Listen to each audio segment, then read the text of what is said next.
Hey everybody, I hope you are having an amazing day today. My name is Mercer and welcome back to another episode of my Death Battle predictions. I'm joking guys, that was all a joke. This is a little bit a day late. I have school. Uh so whenever I do these Death Battle predictions, they'll normally just be like one day late. Totally fine. It wasn't like last time when I was in a different area, so I had to my audio wasn't working. Uh, anyway, enough lollygagging. Blake versus Mikasa. This is Blake Belladonna versus Mikasa Ackerman, or Mikasa, depending on how you pronounce it. In the official sub, Aaron says it as Mikasa. In the official dub, it's Mikasa. Really depends. Totally up to you. Blake has one way of pronouncing her name. I'm excited for this. This is totally cool. Um, these characters, they have a lot of similarities. They were both discriminated against because of their past. They both use grapples and swordplay to fight off giant beasts, whether it be the creatures of Grimm or the Titans. And they both enrolled into a specific fighting academy to protect their loved ones. Yeah, guys, I'm excited. I've seen a YouTuber that I really like called Your Only Mate. He's been advocating for this fight. He really likes the idea of it. It's a really good fight. It's not my favorite, but I really do like it. I like Attack on Titan. I like Ruby. I'd say I like Attack on Titan a bit more. Um, with the final season coming in, though, it really depends on how they do this. I mean, it's it's totally cool in its own right. How do I want this fight? Oh, I mean, I definitely want a 3D. There are fine 3D Mikasa sprites. Ones that don't look like the Spider-Man Mikasa DBX, which we won't talk about. And I mean, Ruby is a 3D animated. A 3D animated series. So yes. And I want the transitions when they're climbing up and down from Attack on Titan. All right, enough about that. Let's talk about who wins, which is what you are all here for. So, I mean, Team Ruby, I think they should all be scalable to each other physically, except for Yang, who should be put at a higher level, and Ruby might be higher than speed. But if we lowballed it, Blake is still really tough on her own. She can, hurl robots with ease in the first beginning of the series, and she only got stronger from there. Easily, probably getting into the 2-ton level and higher from fighting. She can easily keep up with Adam by the end of the series, and even in the beginning, they were put around the same top speed. And Adam himself has said that Blake would be, stronger. Also, Yang is massively powerful. Yang is extremely strong, and Blake can somewhat keep up with that.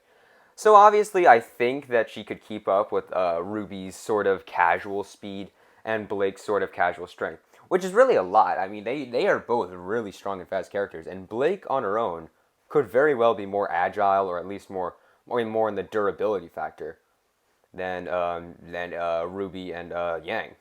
So let's talk about Mikasa. So first things first, I don't think she's scalable to a Titan Eren. As a matter of fact, I know she's not. She shouldn't realistically be scalable to any Titans. That goes with any other, Attack on Titan character who doesn't have the ability to transform into a Titan.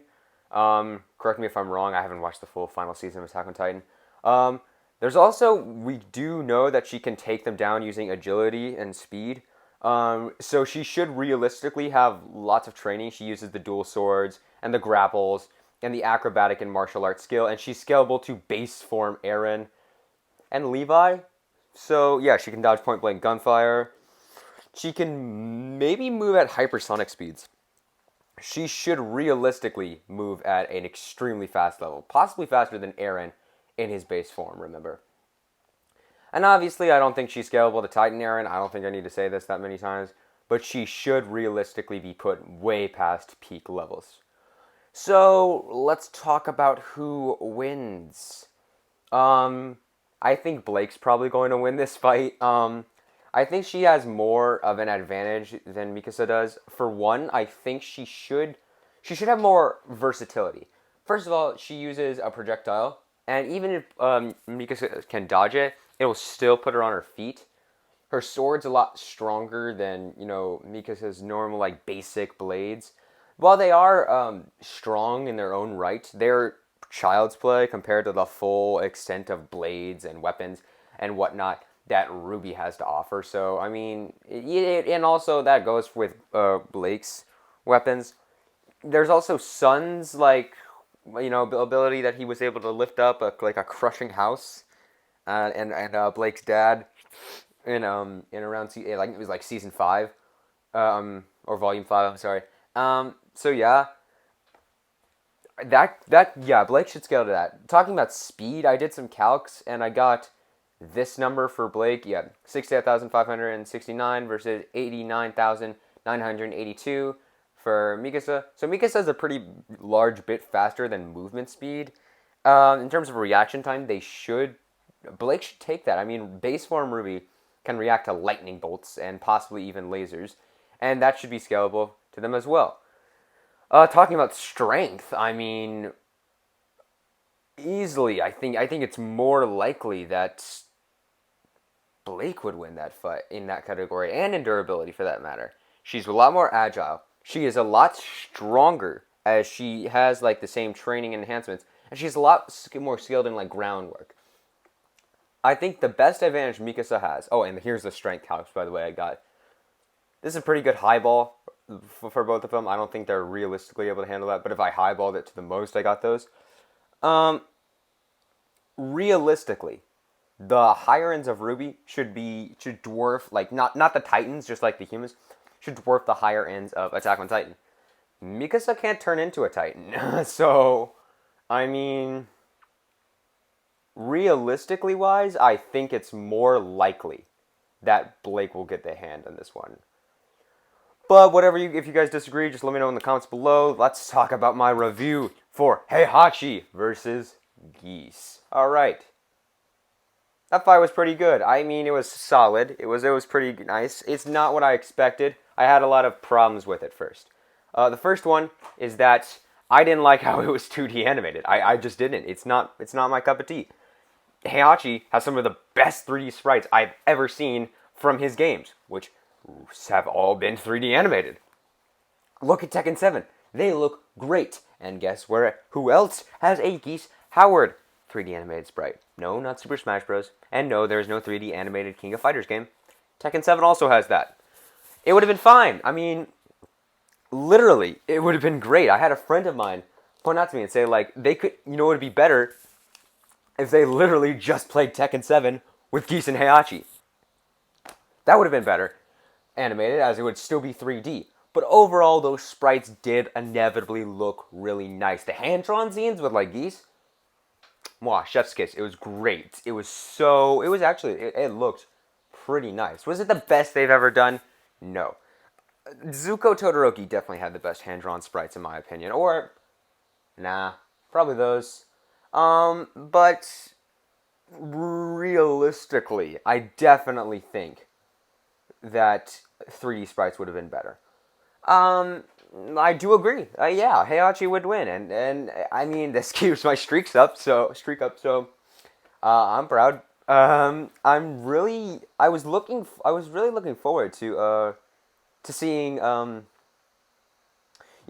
Geese in action. I think he's definitely a cool character in King of Fighters that they could have worked with, and Heihachi was his best opponent. I was more excited for him.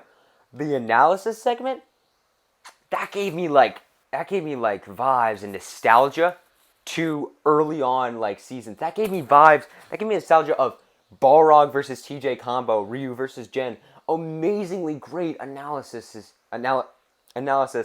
for those two.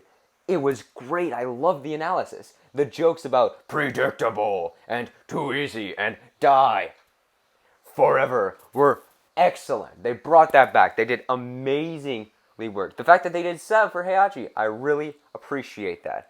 But there were a bit of problems with the 3D, like, for one, yeah, the 3D animation, and two, I mean, the voice acting could have been better. But overall, it was a really fine episode on its own. I'm going to do this new rating, so I'm going to give it a 6.5 out of 10. It wasn't all too bad. I really did enjoy it. And if you guys liked it, just let me know. Let me know about Blake versus Mikasa in the link in the description in the comments. And I will be releasing Ken versus Blaziken next week. So I will see you all later.